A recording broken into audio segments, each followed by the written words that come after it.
Welcome, ladies and gentlemen, to our channel, and thank you very much for your continued support.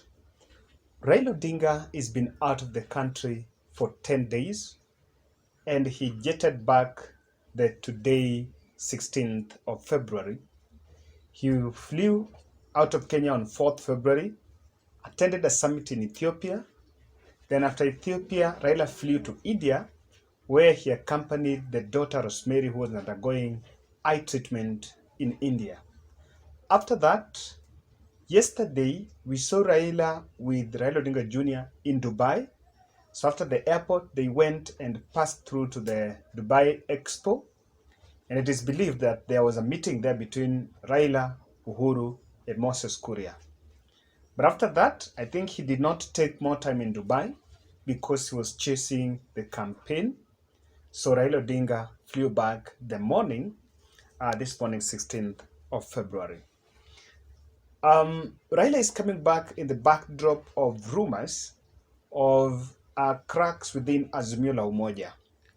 And I think in a video here, I analyzed and said that whatever was being witnessed in Azimio la Umoja was not really cracks, but factions who are very enthusiastic to take charge of Raila Odinga campaigns. So maybe just to brush through those factions, one is the Sky team that is led by Hassan Joho, Ledama Olekina, Sabina Chege, Kanini Kega, and Junet Mohammed. There is another team that is led by Nderitu Muridi, Ongwae, Orengo, and Peter Kenneth. Then there is the other team that is led by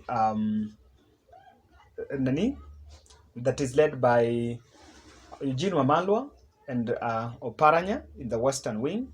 Then there is the government caucus, that is Peter Munya, Matiang'i, and Joho Musheru, and Kamau, the PS in charge of the cabinet secretary in charge of transport and infrastructure. So that was there. So now Raila is back. And before I give you an itinerary or what do you expect in his campaigns, I have actually received reports that is going to have a very tight schedule just starting over tomorrow. So before we look at where is he really picking it, let me tell you how it will be. Now, tomorrow, the 17th February, Raila will jet directly to Kisii, where he will hold Azimio Moja rallies, roadside rallies, in some stadium. Then after 17, that is Thursday, Raila will hold on Friday. He will go to Nyamira, in the better parts of Nyamira and partly Trans Nzoia. Then after that, he will troop back to Narok on Saturday. So that is now he's going to be hosted by, I think, Olekina and Ledama Olekina. And so this tells you that Raila is not going to attend Moses Kuria's event on Saturday. Moses Kuria is having an event on Saturday, I think Thanksgiving rally. So he's not going to attend it. Then on Monday, Tuesday, Wednesday, he's going to the coast. He's going to traverse the Mombasa, Kilifi, Kwale, and Taita Taveta counties. So that is that is his schedule. I think from this week, this is from this week to next week, Wednesday. And so that's what you expect. So before we look at really some of the expectations or where Raila is picking it from, the UDA team is also traversing the central Kenya, and they are going to camp in central Kenya. They were in Nyeri on Monday. On Tuesday, they were supposed to go to Kirinyaga, but they didn't know. I don't know why. Then this Wednesday, today, they are actually in Murang'a. So maybe we expect from tomorrow, they are going to traverse the other parts. So before I look at why exactly, before I look at the inside schedule of Raila Odinga, if you're watching this video and you've not yet subscribed, take a second and subscribe, and also click the notification bell so that whenever we publish a video, you will be notified. But just before that, there is a report that Azimio la Umoja team is vouching to do polls, scientific polls, to determine popular candidates, then they be given direct nomination. I don't know what is your point on that. Do you support this issue of direct nominations? Think if I was at the center of this, I know that nominations have been very shambolic and there is a voice of discontent after nominations. People cross over. Even if you lose squarely, people don't accept. So that is why maybe they're opting for scientific. But I think that will only work on some areas that is high voltage, like Nairobi, perhaps Mombasa, and maybe Kakamega or so. I'm just trying to think. So what do you think about that? But now that is not why we are. That was not the gist of our analysis. Now, Raila Odinga's team. One thing I'm going to expect, and that is what is going to happen. The Sky team that is led by Joho is going to continue their campaigns alone. Then Raila Odinga is going to continue this team. Now, I want to believe that the team that Raila Odinga is going to join is the Nderitu Muridi team. This is because Nderitu Muridi is a chairman of his campaign team. And again, that is where they are the senior fellas, you understand? So I think the team includes Ongwae, Nderitu Muridi, Raila, Orengo, Peter Kenneth, Maina Kamanda, and the team. They're going to, I want to believe that he's going to join that team, and that is very strategic, because if you leave Joho and the Junet to continue their beat, then they are going to build their own momentum. And already they're building their momentum. If you look at the rallies that they held in, I think in Migori, they were very successful rallies, and they really pulled large crowds. So Raila Odinga team have decided that let them build on their momentum and then they move, and they think it's very strategic for them, as it was going to help Azimio la Umoja capture many areas on a single day. I think that is going to be very strategic. Two, the disintegration of this, that Raila is not going to join the other team, the Sky team, is also strategic because it will help in political messaging.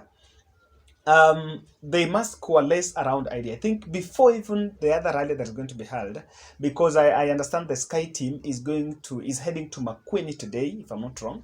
They're going to do Azimio la Umoja with the Makueni team. I think that is Makueni, Kilifi, and Makueni, Kitui, and Machakos. So, but they are going to base in Makueni today. What this tells you is that Raila Odinga team might sell more of the manifesto. They might talk more about the policies that they are leveraging to Kenyans. They might talk more about Raila Odinga presidency.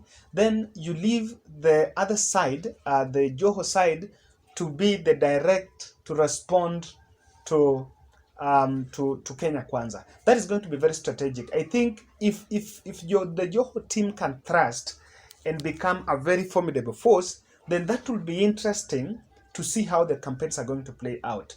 Then, you know, Raila is also fatigued. So sometimes when Raila is not in the campaign space, things are still moving on. What I expect is they're not going to be parallel messaging, but I think they will decide that Raila Odinga, maybe to run with this narrative, he's only going to respond to the Kenya Kwanza team on something that is very contentious and directly to point towards him. But these issues of Sabina Chege, I don't think that those are things that Raila is going to address with the other team. So that is why they have also increased it. They've also expanded that campaign. Strategically, I also think that he's going to counter the areas that William Ruto had infiltrated in his absence. And it is very strategic because he doesn't want to go to do repeat rallies where the Sky team had gone. If you look at Nyamira and Kisii, I think the Sky team had not gone to Kisii, and if they gone, then they didn't spend a lot of time there. But the Sky team had not gone to Kisii, Nyamira, and the Trans Nzoia area. They had been to Trans Nzoia, but they had not gone to Narok. So what the strategy here is, Raila is going to go to areas where this team had not camped. That is why even this other team, the Jeshi Raila team, had not gone to the coast. So I think it has also helped him he's not going to start from zero. He's going to start from somewhere because this team had already created some space. So the strategy here is also trying to counter the areas that William Ruto had captured.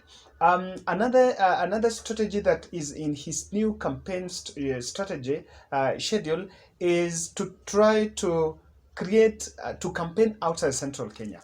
Now, this is strategic because Uhuru Kenyatta is supposed to go to central Kenya probably next week. And the question that people are asking is whether he is going with Raila Odinga or he will go alone. Whether he will go with Raila Odinga or whether he will go alone, I think it is time for Raila now to leave the central space to a little bit calm down, so that when Uhuru will actually make that visit there, it will be a very special moment for them. Now, Raila should not really. So if that is why strategically he has left out central Kenya. Perhaps, if you ask me, after Wednesday next week, Raila might go to Western. I think he will go to Western.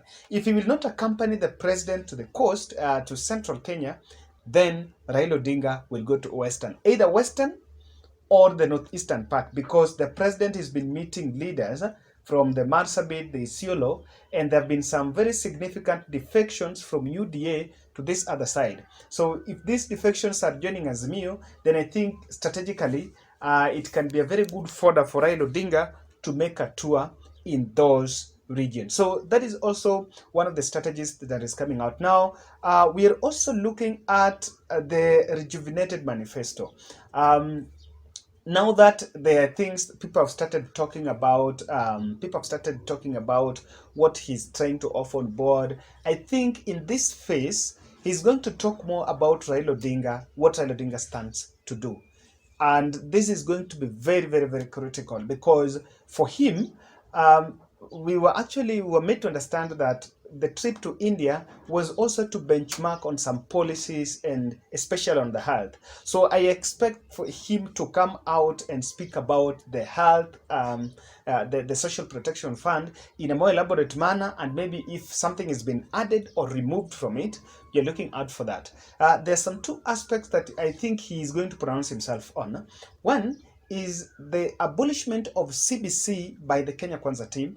They have mentioned, I think Musalia and Wetangula are vouching for the CBC to be abolished in case they form the next government. Now, Raila Odinga have not pronounced themselves on this CBC issue, and I think it was raised a week before he flew to India. So the team might then, because when it comes to education, it's very contentious, because the parents and the children and the teachers are involved. So I want to look at how exactly they are going to counter that policy. I think it was more of a policy from the Kenya Kwanza team to abolish the CBC. So that is, of course, that is something that is now taking. Now, lastly, the Kenya Kwanza team have in the recent past had been attacking, had been having a script to attack the president, then Musalia Mudavadi to attack Raila Odinga.